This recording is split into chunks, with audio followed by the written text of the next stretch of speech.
Have you ever spent years, and I mean years, studying a language, memorizing flashcards, acing grammar tests, only to find yourself completely tongue-tied in a real conversation? Well, today we're diving into a framework that's designed to fix that exact problem. It's called the JF Standard for Japanese, and it's all about shifting our focus from what we know to what we can actually do. So let me just ask you this right now. Think about a language you've studied. Do you feel like you know it, or can you really use it? Can you actually order that coffee without pointing, or debate a movie with a friend, or even just tell a simple joke? It's that gap, right? The gap between knowing the rules and actually playing the game. That's exactly what we're going to unpack. So, what's the big idea behind this whole thing?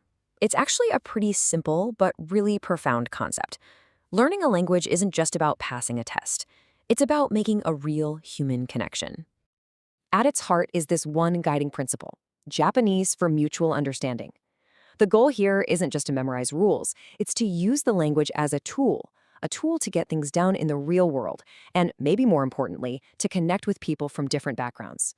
And get this, it's not just about talking to native speakers, but also about communicating with other learners from all over the world. This whole philosophy really stands on two main pillars, and they're designed to grow together, almost like a spiral. On one side, you've got competence in accomplishing tasks. This is the practical, hands-on stuff. What can you actually do? Can you ask for directions? Can you give a presentation at work? Then, on the other side, you have competence in intercultural understanding. This is the deeper goal, right? It's about using the language not just to speak, but to see the world through someone else's eyes and maybe understand yourself a little better in the process. Okay, so to make this all a bit more concrete, the JF Standard gives us this really powerful metaphor. And honestly, I think this is the key to really getting it. Just imagine your entire language ability as a tree. For that tree to be healthy and actually bear fruit, it needs two things, right? It needs strong, deep roots, and it needs healthy, sprawling branches. You can't have one without the other. This single image really unlocks the whole framework. So what are these roots? Well, they're your language competencies. This is all the foundational knowledge you have stored away. It starts with the stuff we all know: linguistic competence, your vocabulary, your grammar, the nuts and bolts, but it goes way deeper. There's also sociolinguistic competence. That's knowing you shouldn't use super casual slang in a formal business email. And then there's pragmatic competence, which is kind of the secret sauce. It's the art of structuring a conversation to, say, persuade a friend that yes, you absolutely should go see your favorite movie instead of theirs. It's the subtle stuff.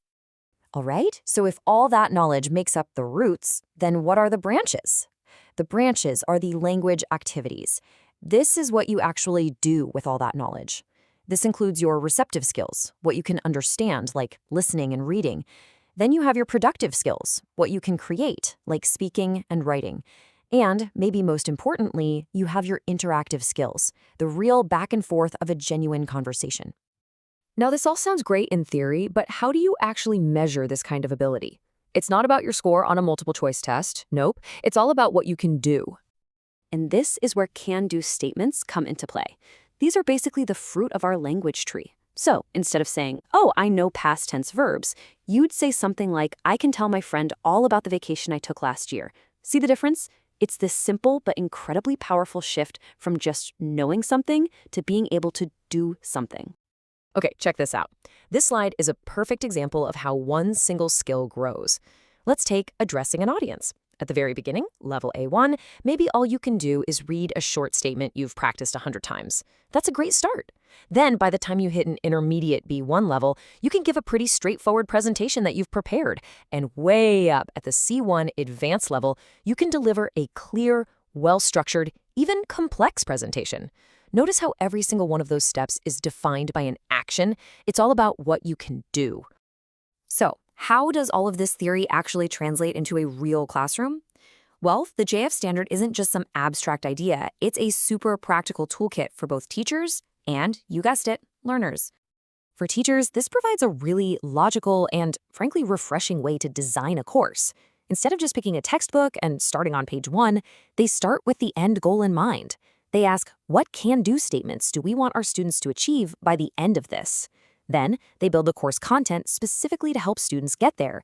And finally, the assessment isn't just a grammar quiz, it's a test of whether the students can actually perform those tasks. It just makes sense.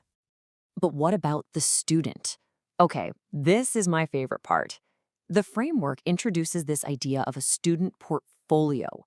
Think of it as your personal space, a place for you, the learner, to really take charge of your own journey. It's all about making you an active participant, not just someone passively receiving information. So, inside this portfolio, you'd have things like self-assessment checklists, so you can track your own progress against those can-do statements. You'd also keep a record of your experiences, little notes about a cultural misunderstanding you navigated or a conversation you were really proud of. And you'd collect your actual work. Essays, presentation scripts, maybe even audio recordings. It becomes this living, breathing document of your growth. In a way, it's how you get to tend to your very own language tree.